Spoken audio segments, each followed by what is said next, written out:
You know when you're down and you're not feeling at your best? Well, that's how the story started. So here's a little background story. I just had a really bad breakup. You know, one of those breakups that you just sit there and you think about daily, even though it was months ago. So at the time, I was working at Clark's shoe store in a mall in San Jose. And at the time, my boss wanted to get me out of this funk of the breakup.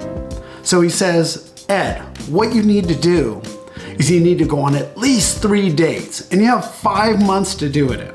And I'm sitting there going, oh my God, like, I'm just not even interested. Because you know, when you broke up, when you go through these bad breakups, you don't want to go on a date. You don't even want to see people. You don't even want to deal with those kinds of things. So 4 months came around and I didn't go on one date, not one. I was just not motivated. I wasn't even trying. I just didn't feel up to it. One night, this girl walks into my store and she's looking at shoes. And I said, hey, are you looking for anything in particular? She goes, no, I'm just browsing. I go, okay. Well, if there's anything you're interested in, please just let me know. So I gave her a few minutes and I said, hey, can I grab a size in anything for you? And she says, no, to be honest, I'm not really looking for shoes. I said, oh, really? Okay. Well, what can I do for you? And she goes, well, I'm actually just comparing prices. I work for another shoe store and I just wanted to see what the competition was like. I said, that's fine, no problem. Well, if you have any questions for me, just let me know. She then complimented me on my work ethic and how I asked questions, and then she left.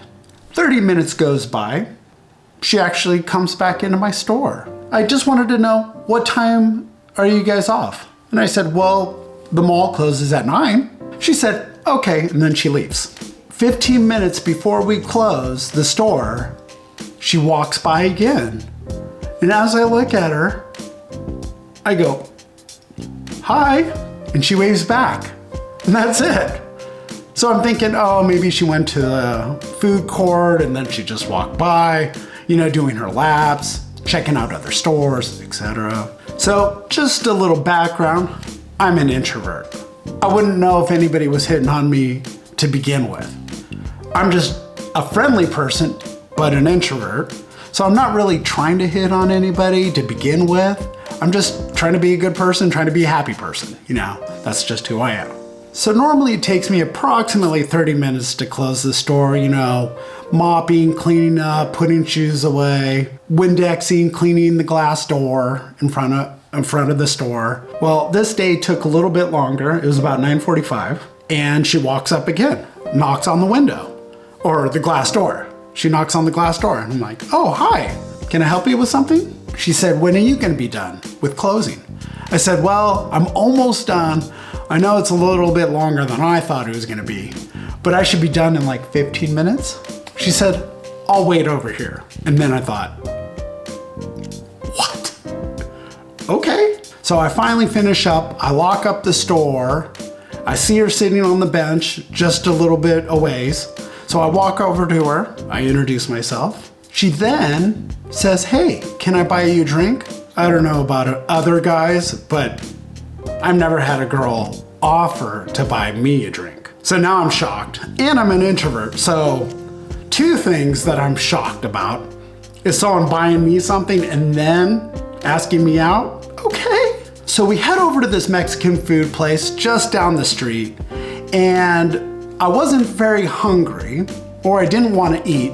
Don't know which one it was. The waitress comes up and says, hey, how can I help you? And I said, yes, I'd like a tequila shot and a margarita. So she brings both of those out for me. I take my shot of tequila, had my margarita with me, and I was feeling happy. So we had a good conversation. We probably sat there for a good 20 to 30 minutes. She says, hey, do you want to go back to my place? I'm like, okay. So we go back to her place. So we get to her place, she offers me for a drink. And I said, okay, well, what do you got? And she says, yeah, I have these beers. I'm like, okay, beer sounds good to me. So I have a beer, we start talking some more. And you ever feel like when you mix alcohol on an empty stomach, then you have a beer, and all of a sudden your stomach just kind of tightens up a little bit? You know, just squeezes where you start to sweat on your brow. Yeah, I'm starting to feel that. I knew where this could be going. I was like, okay, well, we gotta push forward because I know what's gonna happen. I'm drinking, she's hitting on me, I know what the next steps are. So we just start talking more, we start getting cuddly, you know, I throw in a hug in there. Then we start to kiss. Now my stomach starts to tighten up a little bit more. We start to lay down, my stomach tightens even more. And let me emphasize on how tight the stomach felt. It was beyond tight. It was like knots tight. I'm starting to sweat. Now I'm starting to feel pressure from the undercarriage. And I'm thinking, can I use your restroom? She goes, oh, you could use mine. Now, she has a ensuite bathroom with a sliding door, which would not muffle any noises. So I said, not your bathroom, can I use your roommate's bathroom? Kind of questioning it, like, why? But okay.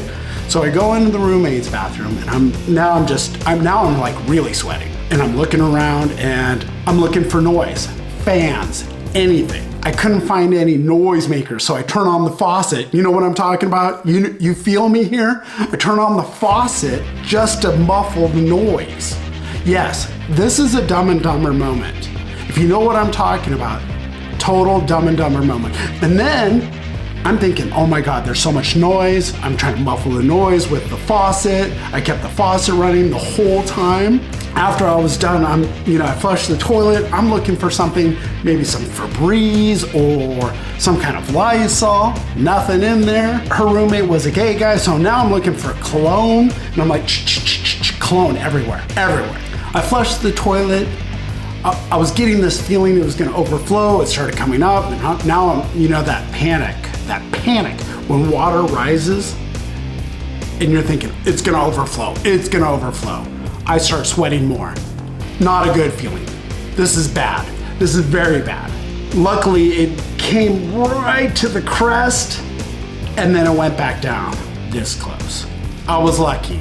It was a close one. Then I go in there and I'm thinking, okay, I feel a little bit better. Maybe this is gonna happen. Go into the bedroom, we start kissing, I lay down, stomach tightens even more again. I'm thinking, oh, this is not gonna work. I'm at that point where I know that I'm gonna have to start taking some stuff off. Needless to say, I couldn't do it. I had to tell her, I gotta go. It's not you, it's me. I do want your phone number so that we could talk. So I said goodnight, that was that. So that is my story, what I like to call my Dumb and Dumber story. Sometimes these things just happen. It happens. What, shit? Sometimes. Thank you guys all for watching. I'm Ed Snare, and you make your next day a great one.